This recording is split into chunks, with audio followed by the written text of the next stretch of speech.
dedication and passion for our institution, students' education, faculty and staff, and community has created a productive and stronger learning environment. His commitment to open access mission of Georgia State College has provided many students opportunity to obtain a higher education.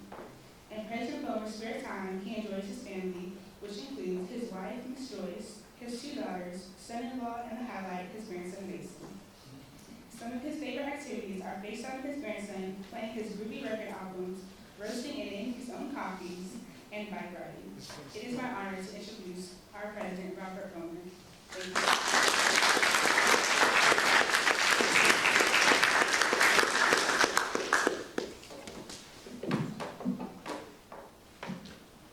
Good morning, East Georgia State College family.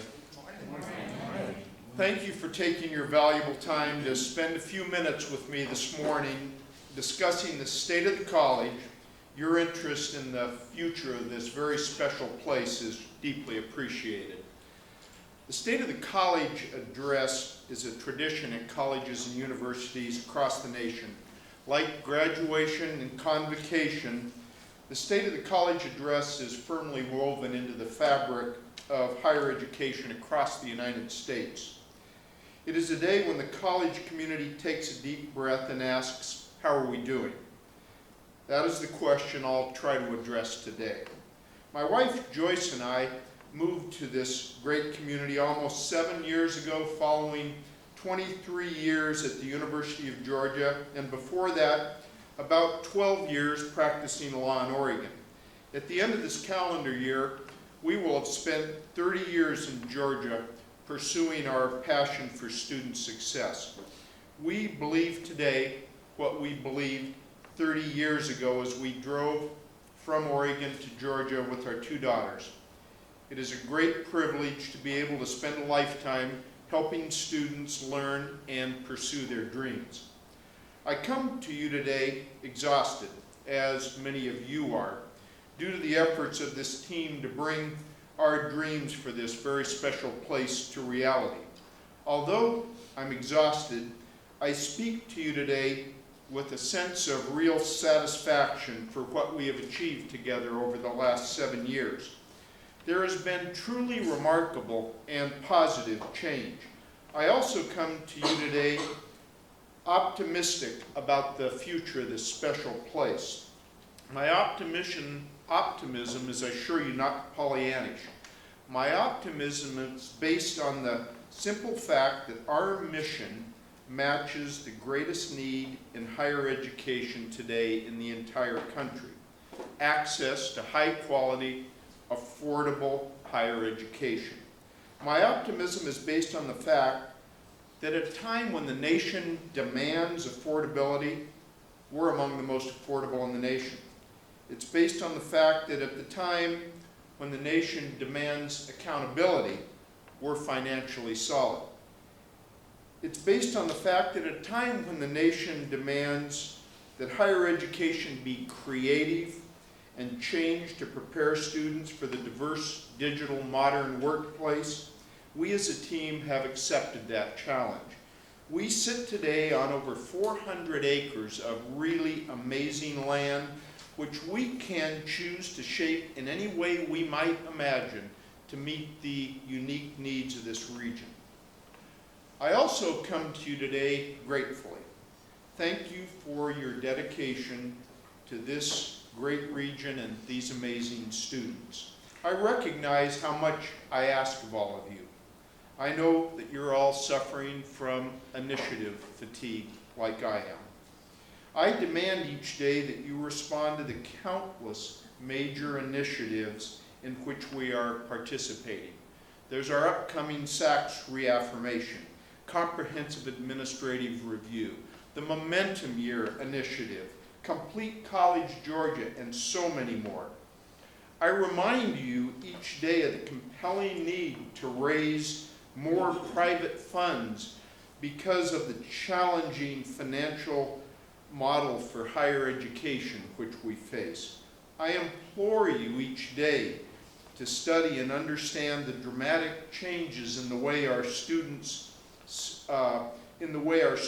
learn, and the radically changing workforce they are facing, and correspondingly to change the way you teach and administer. I beseech you each day to make even greater efforts to treat each other with the respect you all deserve, and to improve your communications with one another. I do all of this because I believe so deeply in the potential of these amazing students, and in your talents and in your capacity to change to meet their needs. So my plan for today is simply to speak to you from my heart about why we exist, what we've accomplished, and where we're going. Thankfully for all of you, I have abandoned my beloved PowerPoint slides. After my prepared comments, time permitting, I invite any feedback that you may have. So, who are we? If we stand together, look in a mirror, and wonder about the identity of this college community, what do we see? First, we see a community which over 45 years ago identified a major need and a corresponding opportunity. The need was to improve the educational attainment in the region in order to improve the lives of our citizens. The opportunity was to transform this beautiful pine forest into a vibrant, ever-changing, and growing college to drive social and economic growth. Luck Flanders Gambrell donated this beautiful pine forest. The community issued the bonds needed to build. And a small, passionate, and committed band of faculty came to town determined to meet the learning needs of the very small cadre of students who showed up for the first classes. As we look in the mirror together today, we see a group which has grown dramatically since that first day of classes at Emmanuel County Junior College. We've grown to 3 campuses, over 3,000 students, and over 300 full and part-time faculty and staff. Yet we see in the mirror the same kind of community that existed when the college opened that day. A band of highly committed individuals passionate about student success. That's who you are. We see a community dedicated to every student in this region who has completed the required academic work to begin a college degree, and who's willing to do the hard work necessary to earn that degree and give back to their community. We see a community which takes pride not in its selectivity, but in its openness. We see a community which takes pride not in its selectivity, but in its openness. I could, and probably should, stop right there. Judged by the standard of what we see in the mirror together, the state of the college is indeed excellent. At EGSC, it's all about student success and access. Every decision we make is judged by that standard. At EGSC, we know we're here because of the community we serve. This is truly your community's college. At EGSC, we are 3 campuses, but we are one EGSC. At EGSC, we believe deeply in the capability of our students to succeed. At EGSC, we know that accomplishing our mission depends on our ability to collaborate with, not compete with, our partners in education, the school district, the technical colleges, the comprehensive universities in our region. So Bob, those aspirations may seem impressive to you, but what's the reality over the last 7 years? How has our team performed when we hold up these aspirations, our mission, on the one side, and look at the reality on the other side? How are we doing? Now, in answering this question, you all know that I am tempted, it's almost an irresistible temptation, to hold up scores of charts and diagrams to illustrate what you've accomplished together. Today, however, I think it's probably best to simply talk about it. Let's do that. Enrollment is strong. This is a period of serious enrollment challenges for colleges and universities across the country. This is particularly acute at institutions similar to East Georgia State College, community colleges, and state colleges. In this difficult enrollment climate, our enrollment for fall 2018 is currently a bit higher than fall 2017. I predict that spring 2019 will be higher than spring 2018 as well. That's due in large part to initiatives now underway to improve fall to spring semester retention. I sincerely congratulate our enrollment management staff and the folks at our external campuses for their hard work and persistence in recruiting. I congratulate our academic affairs staff and our faculty for their creative work to redesign everything, and I mean everything from orientation to advising to the curriculum. Our financial condition is solid. For institutions like EGSC, there are three key elements which together provide the dollars we need to carry out our mission: state funding, tuition, and private fundraising. The first element, state funding, has been decreasing as a share of the total cost of education across the nation. Despite this national trend, EGSC has improved. In fiscal year 2012, for example, our state funding for every full-time equivalent student was $2,598. For the current fiscal year, it's $4,111. As you've heard me say so many times, we still have a long way to go in this area. We still need to increase that funding by $1,350 per full-time equivalent student just to bring us to the average funding level within the state college sector of the university system of Georgia. But we've taken big steps forward, and we still have much work to do. The second element, tuition revenue, is a really contentious hot topic across the country. As state funding for higher education has decreased in the country, the cost to families have soared because many institutions have simply increased tuition to cover the lost revenue. During this period, East Georgia State College has remained among the most affordable colleges, not just in Georgia, but in the nation. According to the most recent official rankings, EGSC is ranked number 43 and number 46, respectively, in the nation on the lowest net price and lowest tuition lists among all public four-year colleges in the country. Also, our student loan default rate has dropped by about 11% over the last 6 years. The third element, private fundraising, has taken on vastly increased importance due to decreasing state funding and pressure to maintain low tuition. Great strides forward have been made in this area by our foundation. From the end of fiscal year 2012 to the end of fiscal year 2018, the total assets of the foundation have increased from about $987,000 to about $2,800,000. More importantly, this has enabled us to increase scholarships per year from about 80,000 to about 320,000. I congratulate our trustees and our institutional advancement staff for making this possible. We have taken East Georgia State College to the places where students need access.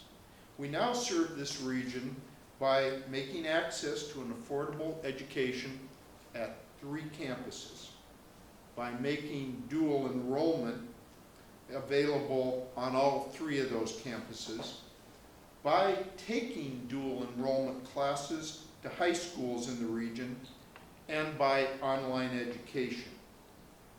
Look at 2017 fall for an example. 1,040 of our students were studying here in Swainsboro.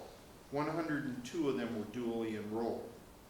1,077 were studying in Statesboro, 58 dually enrolled. 435 students were studying in Augusta. 112 students in the region were studying on their own high school campus. 105 dually enrolled students were studying wholly online, and we had 234 regularly admitted wholly online students. We've really taken our accessible, affordable higher education where the students need it and in the format that they need it. Housing occupancy rates are high. A few years ago, we were a commuter college, no residence halls. There was significant skepticism about filling even one residence hall with 200 beds. The college built that first residence hall. A second residence hall with 212 additional beds was planned. Again, there was a lot of doubt that we could fill an additional 212 additional spaces. Ultimately, more spaces were added this year to bring the total capacity to over 425. Our residence halls are full this semester. I congratulate our housing staff for their tireless efforts to fill our residence halls and to build a sense of community in those halls. Our menu of degree programs has expanded dramatically. In 2012, we offered one associate degree, an Associate of Arts, and one bachelor's program, biology. We now offer 16 associate degrees with disciplinary distinction, one academic certificate, a certificate in workforce development through our choice program, a biology bachelor's, a fire and emergency services administration bachelor's, an RN to BSN nursing program. Intense preparations are now underway for a visit next week by ACEN, the body that accredits nursing programs. Our beautiful Swainsboro campus has expanded dramatically.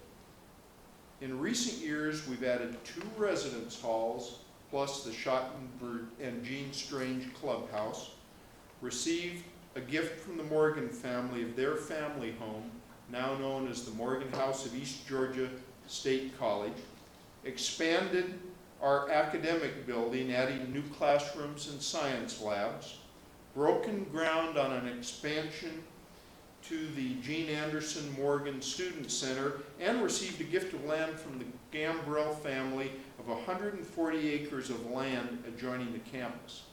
Capital improvements alone have totaled $29 million. All of this expansion has happened without taking on a nickel of additional debt. Long after all of us are gone, the college will have sufficient land to meet the expanding needs of this region for higher education. I hope all of you will express your thanks to our legislative delegation, Senators Hill and Stone and Representative Parrish, our facility staff, and the trustees of our foundation for making this possible. Our college is young, but we've already begun to establish traditions to assure that our college's core values are communicated to those who join us. Traditions are not trivial.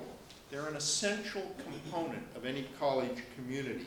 They provide continuity. They assure that key values of our community are transmitted to our newest members. Academic convocation is one such tradition at colleges across the United States. East Georgia, just a few years, didn't have a convocation. Our first convocation was held in 2012. It's now a fall tradition. Some of you attended all of these convocations, including the highly successful convocation held to an event with an overflow crowd last week. You witnessed how strong that convocation tradition has become, and more importantly, how it's contributed to creating a culture of respect at the college.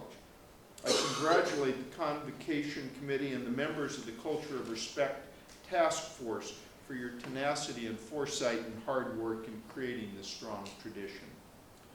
Our campus food services, non-existent just a few years ago, is now one of our points of pride. Food is an essential component of a college community. A few years ago, our food service consisted of a few scattered vending machines. We now have a dining hall, a campus cafe, and a coffee shop. All of this is done in-house by East Georgia State College personnel who are in every way part of our academic community. As demonstrated by Fried Chicken Wednesdays and our resulting struggles to maintain weight, this in-house approach has been highly successful. Thank you to our dining services staff for all you do every day to sustain us and to positively contribute to our learning environment. Academic success is, of course, at the heart of any discussion about the state of the college. There are, as you know, many, many different ways to measure that. Let's just look at one number, graduates, as a measure of academic success. During the academic year 2011-2012, there were 176 graduates of this college.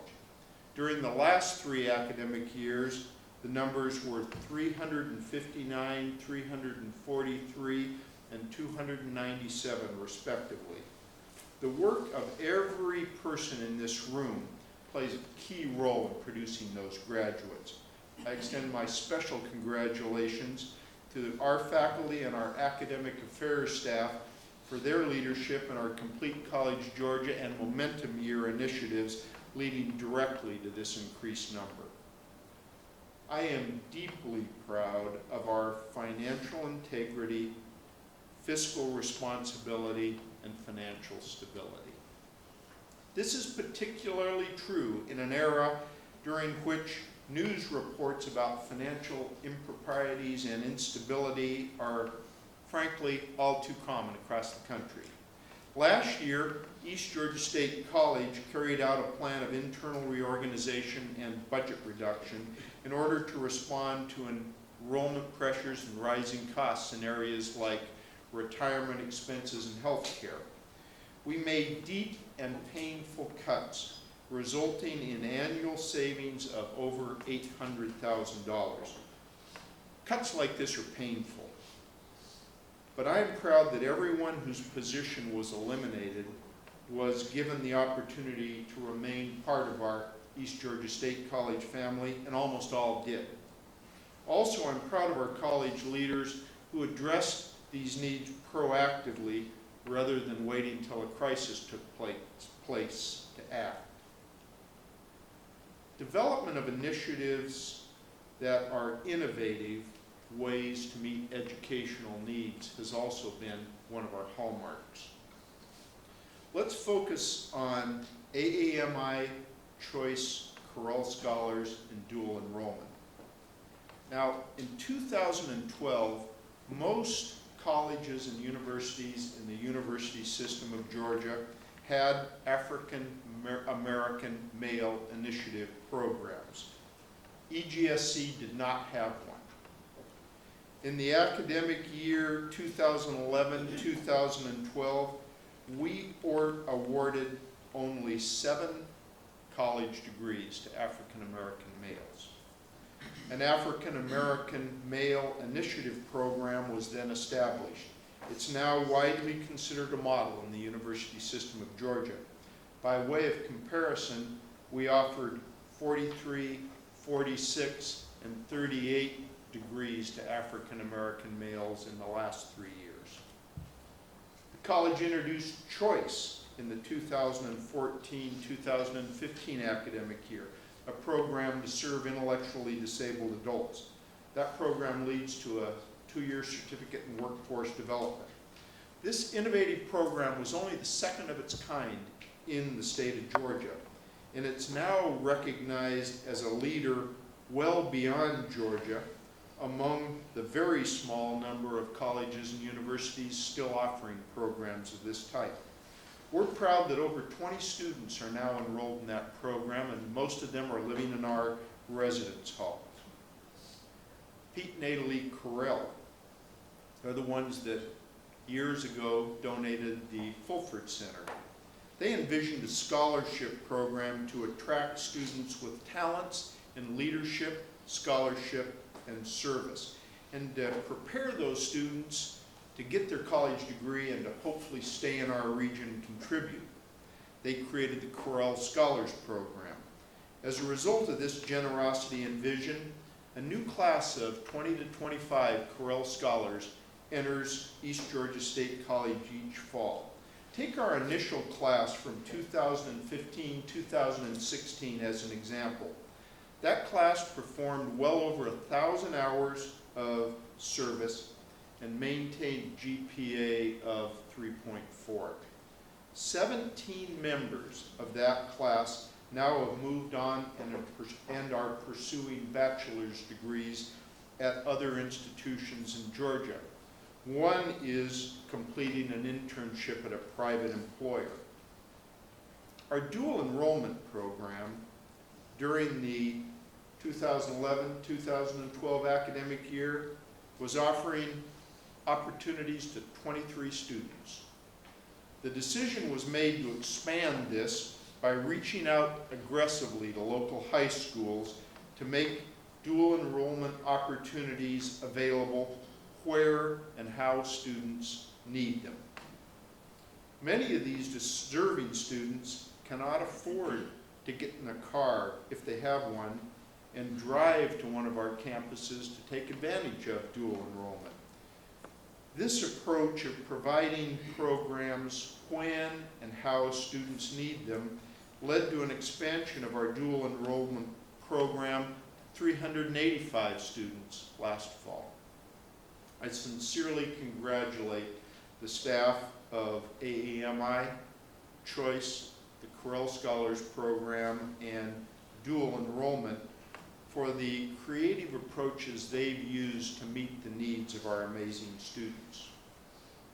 Our athletic programs, in just a few short years, have become truly a force in Georgia. They're a force on the field and on the court.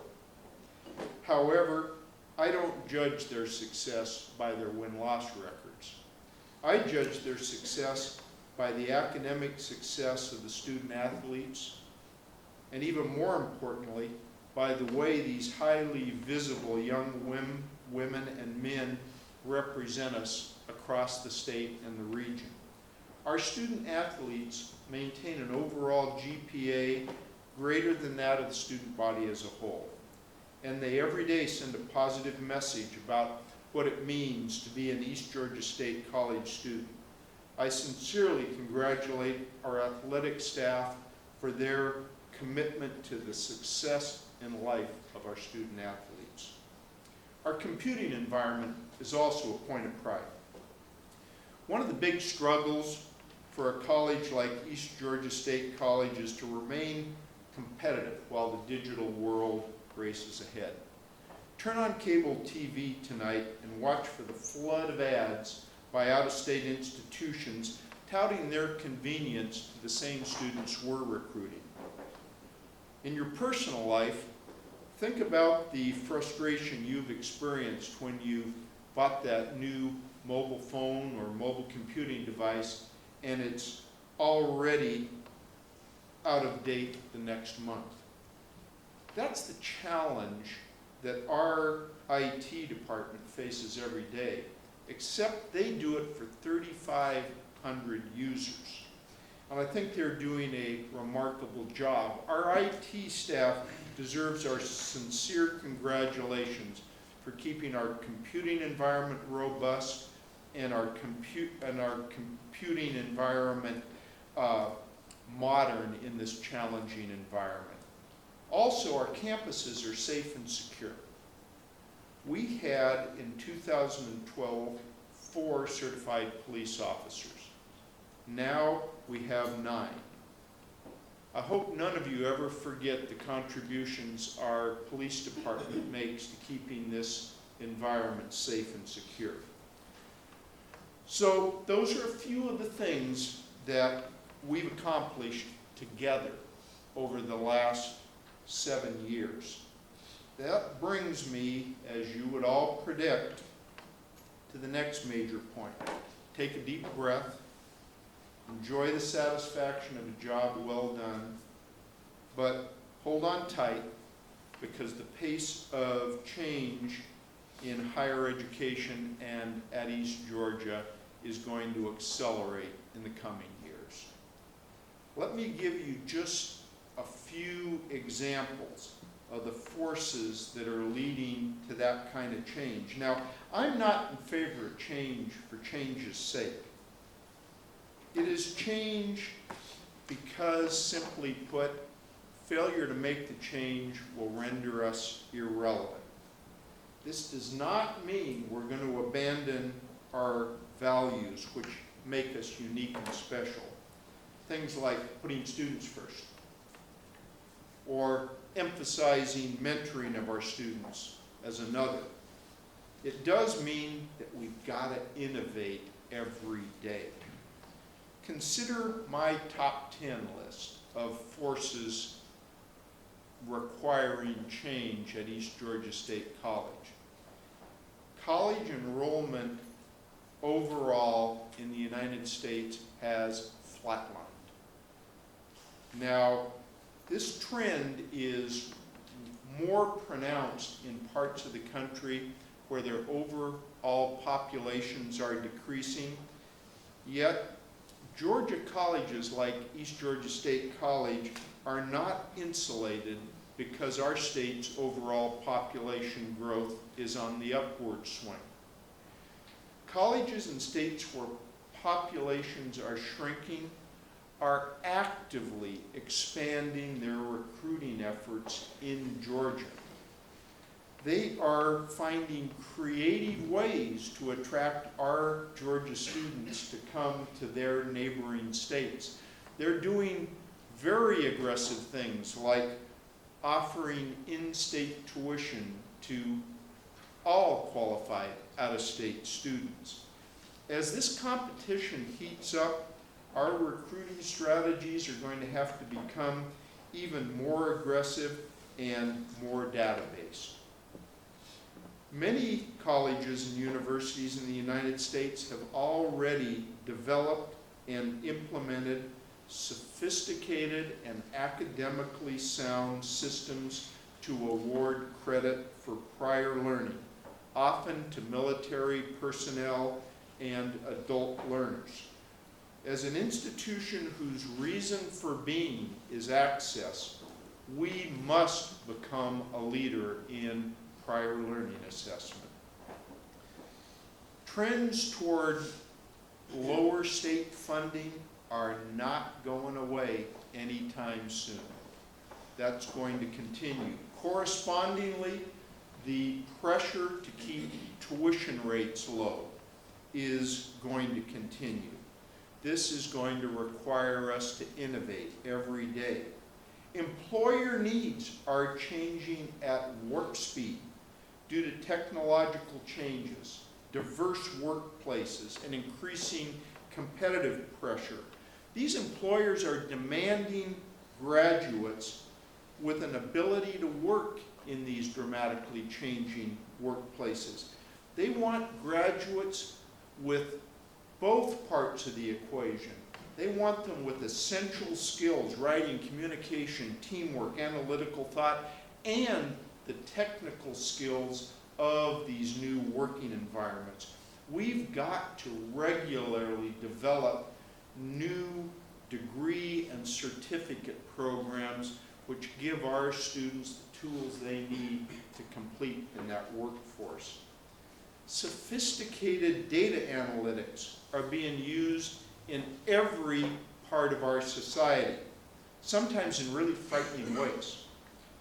I shop a lot on Amazon, and I think Amazon knows more about me than I know about myself. I'm afraid of big data and data analytics. Despite my fears, I know that we ignore the use of data analytics in recruiting students and in finding ways to make the students we do recruit succeed. We ignore that at our own peril. Our own region has unique needs and opportunities that demand us to change. On the opportunity side, we're just a few miles down the interstate from one of the biggest and fastest growing ports in the country. We have a robust timber industry. Yet, the population in our region has stayed flat, and despite strong high school graduation rates, the college going rate and the college degree attainment rate in our region are still far, far too low. We've got to find even more creative ways to work with our K-12 partners, the technical colleges, and the comprehensive universities to raise the expectations about students in this college, in this region going to college and earning those degrees. There's a national imperative in place, Complete College America, to increase the percentage of our adult population with post-secondary educational credentials. This goal is never going to be attained as a nation if historical enrollment patterns persist across the country. Students from families that are in the lower income quartiles in our country go to college and earn degrees at far lower rates than students from families in higher income quartiles. That pattern of enrollment and degree completion must change. Demands for efficiency and transparency are resulting in a literal wave of mergers and consolidations across the United States, particularly in Georgia. In our own region, there have been 2 major consolidations that have taken place. This is not a reason for fear about consolidation of our own institution, but it does mean that we're going to have to be far more creative in how we work with Georgia Southern and Augusta University in order to find pathways to success for our students. Mobile computing devices, artificial intelligence, social media, gaming, and other forces are changing the way our students learn. I'm not saying that our traditional ways of teaching are rendered irrelevant. It does mean that we can't ignore new teaching strategies that take advantage of the way students learn. We have to do both. Demands for online programs, particularly for adult learners who need to work and put food on the table, and for military personnel is skyrocketing. We have to increase our offering of online programs. So, if all those forces are pushing on us, where do we go from here? Simply put, East Georgia State College is going to become the model, affordable, innovative, high-quality, rural access institution in the United States. East Georgia State College is going to become the model, affordable, innovative, high-quality, rural access institution in the United States. Responding to these changes is first going to require that we reinforce our historically strong connection between college and community. As a first step, beginning on Friday, September 28th, we will begin a limited bus service from the Swainsboro campus to downtown Swainsboro and other main shopping and eating venues in Swainsboro. This will be a free service designed for members of the college of the community. It will operate 3 hours per day on Friday evening, Saturday midday, and Sunday evenings. There's lots of details, including the exact route, and those will be announced soon. Hopefully, and please hear me here when I say this, the demand for this service will be extremely high and will justify future expansion. We got to use it.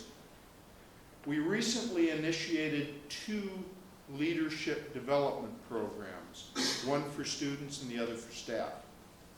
The initial student leadership development program kicked off about 10 days ago with 50 students.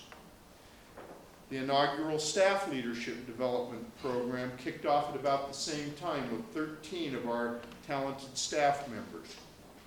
The support and expertise of the UGA Cooperative Extension Service is essential to both of these programs. We will expand these programs in future years. Responding to these changes is also going to require investment in our faculty and staff.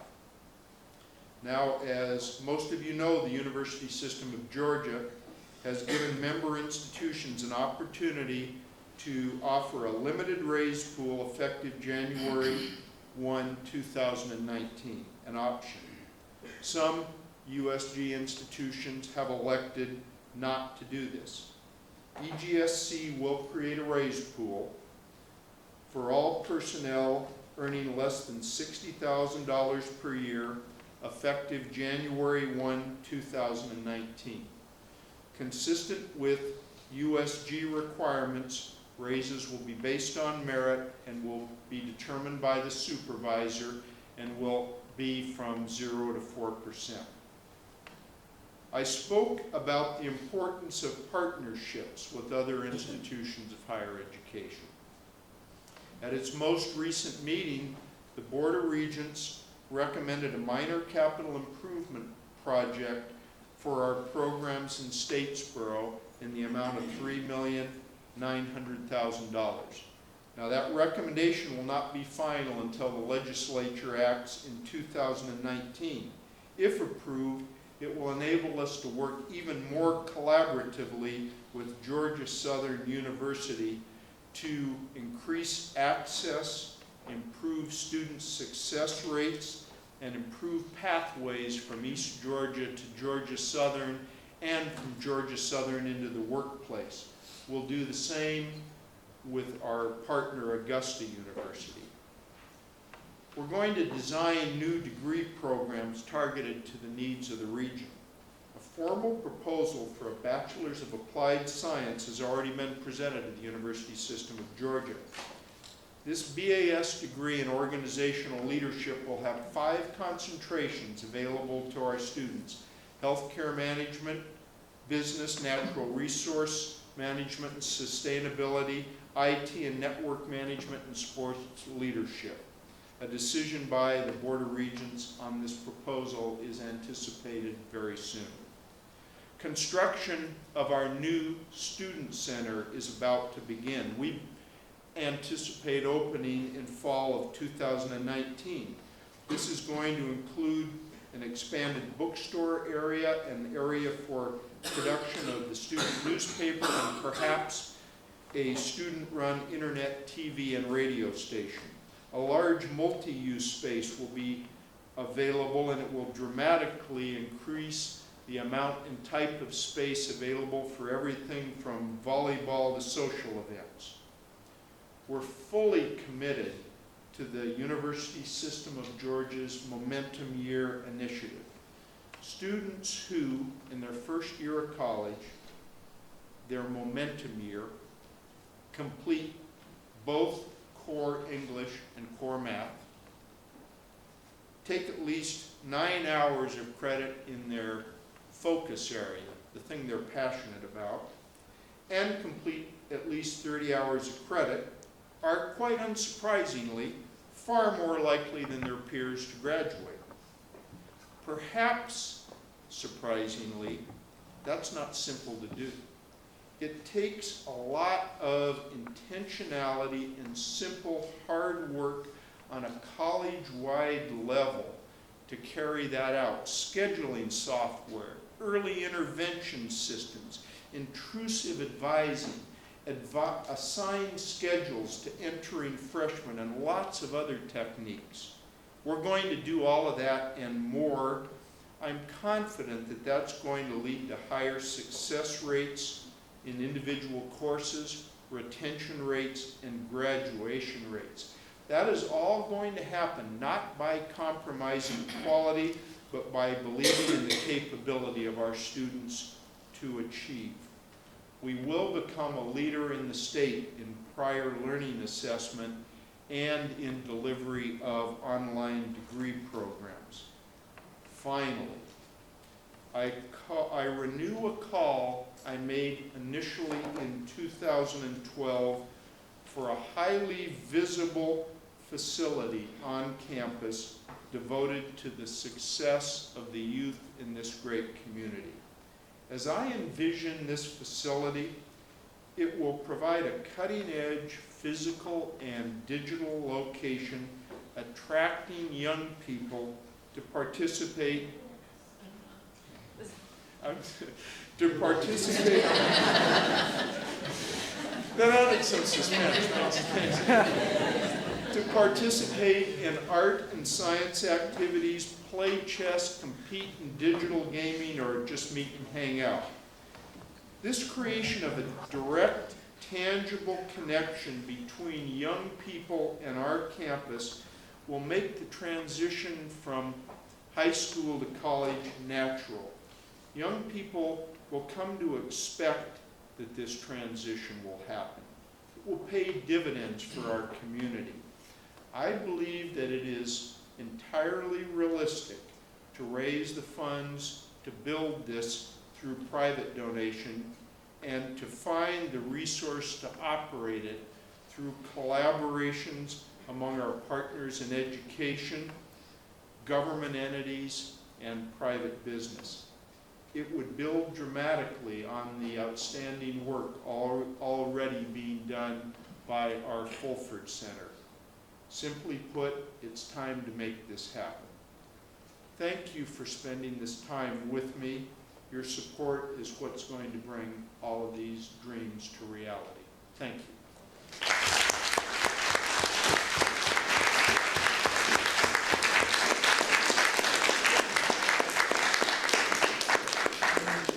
I'm pleased to take any questions that any of you may have, or more importantly, any feedback.